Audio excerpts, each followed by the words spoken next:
भाई हमारे वर्ग के जो लोग हैं अधिकांश अपने बच्चों को शासकीय नौकरी की ओर मोटिवेट करते हैं, चपरासी भी बन जाए लेकिन सरकारी नौकरी मिल जाए। मैं चाहता हूं सभी लोग महानुभाव से कम अपने परिवार के एक बच्चे को आप अधिवक्ता जरूर बनाएं।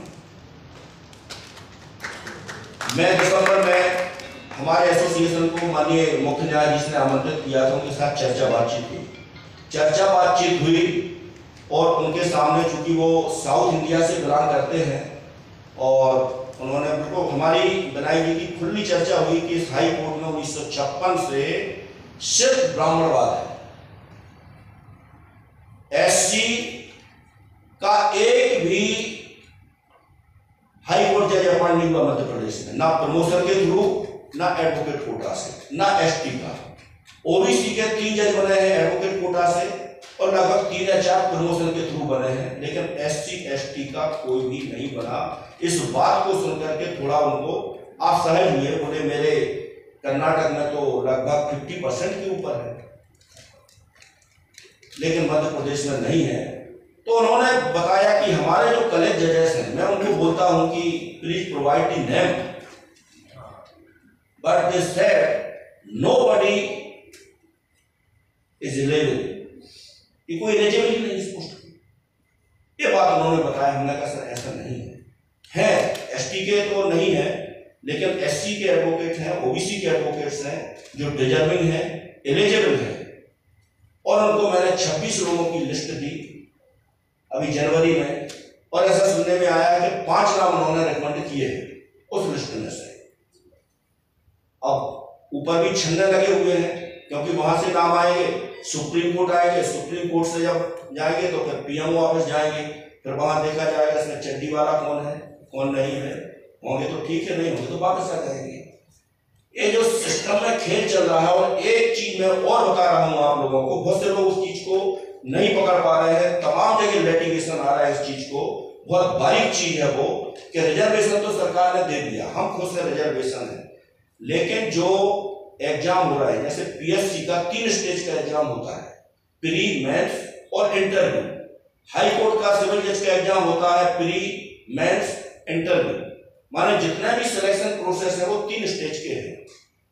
अब इसमें इन्होंने एक फार्मूला निकाला है कि प्री में जो अनारक्षित सीटें हैं उसमें हम एक भी एससी एसटी ओबीसी के मेरिटोरियस बच्चे को कंसीडर नहीं करेंगे, ना मेंस में करेंगे। जब इंटरव्यू के बाद फाइनल लिस्ट बनेगी सिलेक्शन की, उस समय देखेंगे।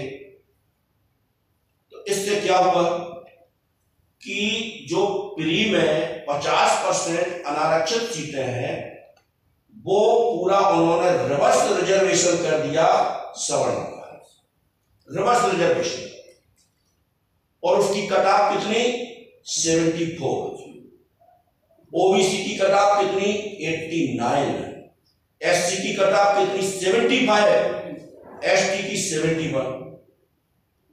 एक फार्मूला चल रहा है, इसको लेकर के एक इंटरप्रिटेशन हाईकोर्ट में आया। अभी एक जजमेंट अभी राजस्थान हाईकोर्ट का हनुमान जाट वाला है, और एक जजमेंट मीना नाम से, उसका नाम नहीं आ रहा लड़की का। ये 3-4 जजमेंट जो है, और मध्य प्रदेश हाईकोर्ट का एक हेमराज राणा का जजमेंट है 2006 का, जिसमें हाईकोर्ट की मनुवादी बेंच ने इस धारा 4(4) है जो आरक्षण अधिनियम, उसका इंटरप्रिटेशन करके बोला कि at the time of final selection it presume he get selected, माने गेट सिलेक्टेड वर्ड का जो इंटरप्रिटेशन किया उसके आधार पे पूरी व्यवस्थाएं हुई, और मध्य प्रदेश सरकार ने 17 फरवरी 2020 को कानून भी बना दिया। जो इन्होंने परसेप्शन बना दिया वो कानून बना दिया, और पीएससी 2019 का उसी कानून के अनुसार उन्होंने रिजल्ट भी बना दिया। अब उसमें ओबीसी की चूंकि कटऑफ और जनरल की कटऑफ से हाई थी, कई बच्चे हम लोगों के पास आए कि सर क्या हुआ, ऐसा कभी हुआ नहीं। तो उसका हमारी रिसर्च टीम ने स्टडी करके और पाया कि कानून बनाया हुआ है मध्य प्रदेश सरकार ने, इसके कारण एक पूरी स्थिति निर्मित हुई है।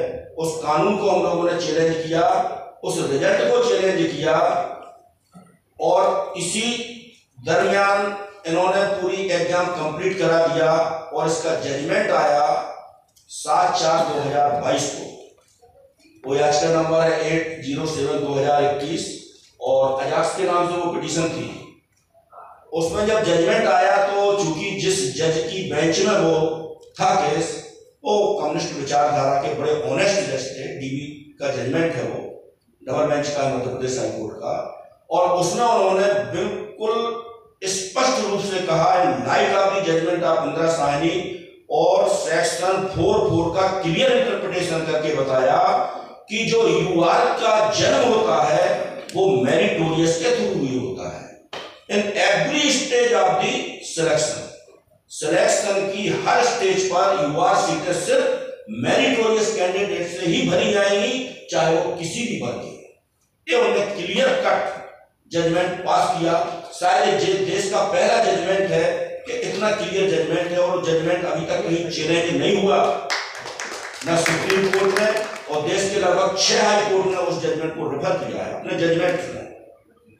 लेकिन दुर्भाग्य देखिए आप, 1255 पदों की भर्ती हाई कोर्ट में आई, असिस्टेंट ग्रेड की और स्टेनो की। उसमें ओबीसी की कटाव 88 और जनरल की कटाव 73 नंबर, यानी कितने बच्चे उसमें सेकंड स्टेज से बाहर कर दिए। उनकी तरफ से जब याचिका लगाई तो वो दूसरी बेंच में गई। काश्मीरी ब्राह्मण थे, वो जज हैं अभी मध्य प्रदेश हाईकोर्ट में। उनने उसमें 5 महीने बाद फैसला दिया, अच्छा लंबा चौड़ा फैसला दिया।